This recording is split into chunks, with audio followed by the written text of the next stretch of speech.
Seluruh dunia pertikaian ini sedang membicarakan tentang Mbak Ina, Mbak Ina, Mbak Ina. Sebelum aku bahas tentang Mbak Ina ini, aku mau ingatin dulu ke teman-teman PMI, ketika kalian ada masalah, langkah-langkah yang harus kalian lewati adalah pertama, ngomong sama majikan dulu, ya ngomong baik-baik. Terus yang kedua, nggak bisa kamu tembus dengan majikan ngomongnya, kamu ngomong sama agensi atau penerjemah, ngomong baik-baik. 1, 2, 3 kali kamu harus ngomong sama agensi 3 kali ya. Setelah 3 kali kamu memang tidak direspon sama agensi, coba kamu telepon 1955 konsultasi dulu sebelum kamu membuat laporan demi kebaikan kamu.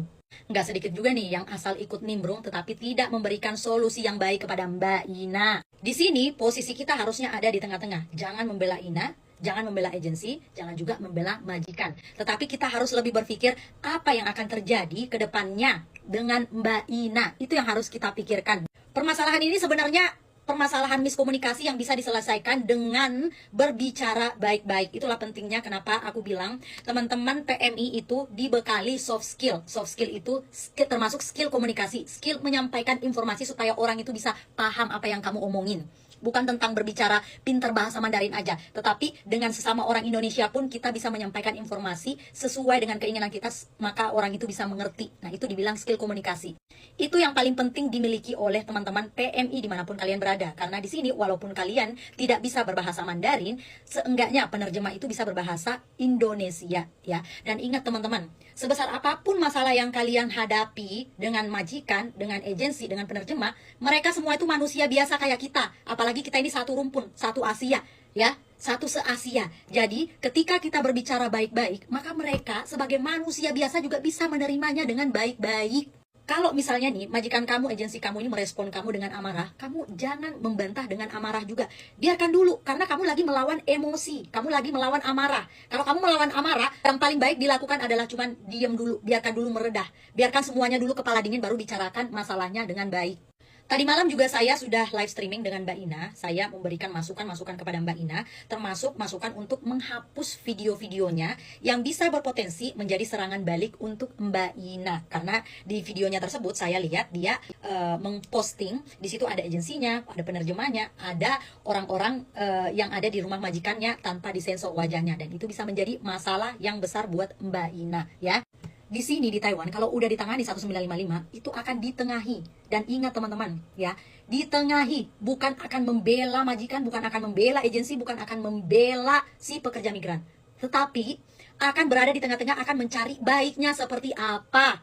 Dalam kasus Mbak Ina ini, secara hukum undang-undang ketenagakerjaan di Taiwan, posisi Mbak Ina ini benar banget ya.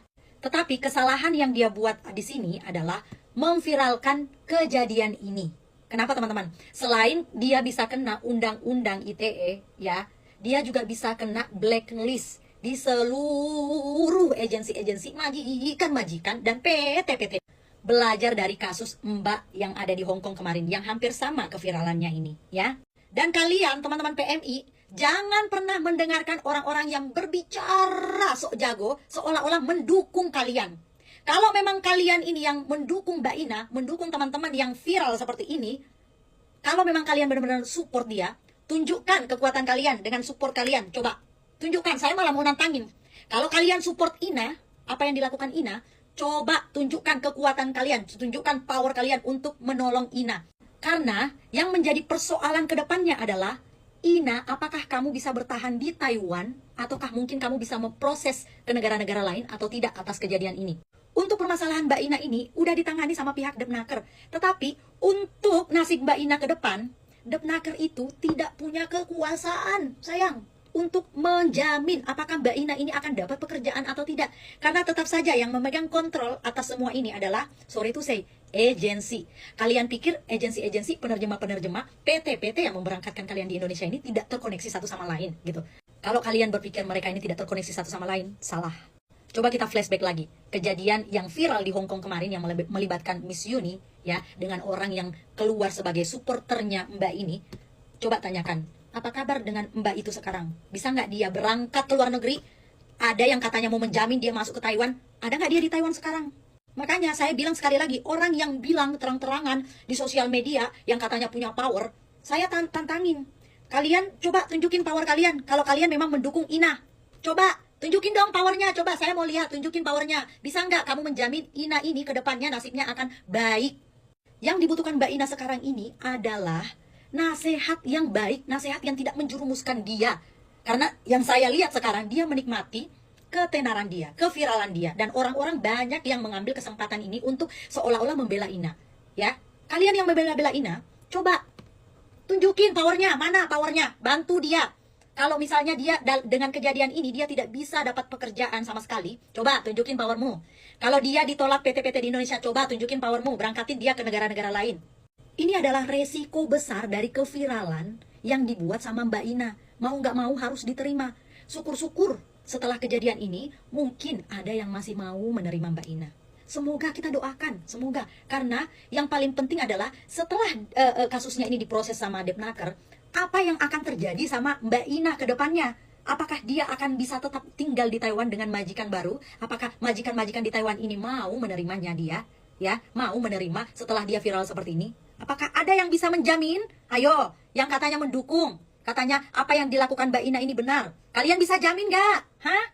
Kalau cuma komentar di sosial media mah gampang. Gampang. Saya juga bisa kok bilang, Mbak Ina, kamu benar, saya dukung kamu. Dukungan seperti apa? Silakan tunjukkan dukungan seperti apa yang kamu mau kasih ke Mbak Ina. Kalau kamu memang mendukung Mbak Ina, seharusnya kamu arahkan dia ke arah yang baik. Kasih nasihat dia, supaya keviralannya ini tidak menjadi bumerang sendiri untuk dia. Karena saya tanya kemarin, semalam ini, saya tanya ke dia, kamu masih mau nggak kerja di Taiwan? Dia bilang, iya masih mau. Jangan kira karena kamu viral seperti ini, kamu masih bisa dapat kerjaan di Taiwan. Persatuan majikan-majikan di Taiwan, persatuan agensi-agensi walaupun penerjemah di Taiwan itu kuat banget, say. Kuat banget. Walaupun kamu dibantu sama orang Depnaker, ya, orang Depnaker tidak akan menjamin kamu bisa dapat kerjaan. Sekali lagi yang mengontrol siapa? Kalian tahu jawabannya. Ingat ya teman-teman ya, jangan sampai ada kejadian seperti ini lagi. Ketika kamu ada masalah, kalian bisa membicarakannya dengan baik-baik. Kalau kalian butuh nasihat, cari orang yang bisa menasehati kalian, yang tidak menjerumuskan kalian. Karena media memang bisa menolong kalian untuk viral. Tetapi media juga bisa menghancurkan kalian. Jadi hati-hati ya, berpikir panjang sebelum mau viral. Kecuali kamu memang mau memviralkan sesuatu dan memang niat kamu udah nggak mau lagi kerja di Taiwan atau kerja di negara manapun, silahkan ambil tindakan seperti Mbak Ina. Tetapi kalau kamu masih mau kerja, jangan pernah mencontoh apa yang dilakukan Mbak Ina. Oke? Semoga kalian semuanya paham dan tidak saling komentar-komentar buruk lagi. Stop komentar buruk ke Mbak Ina. Karena Mbak Ina itu kalau saya lihat di sini polos banget. Nggak punya ilmu komunikasi yang baik sehingga menyebabkan miskomunikasi yang besar. Sebagai manusia biasa juga bisa menerimanya dengan baik-baik. Kalau misalnya nih, majikan kamu, agensi kamu ini merespon kamu dengan amarah, kamu jangan membantah dengan amarah juga.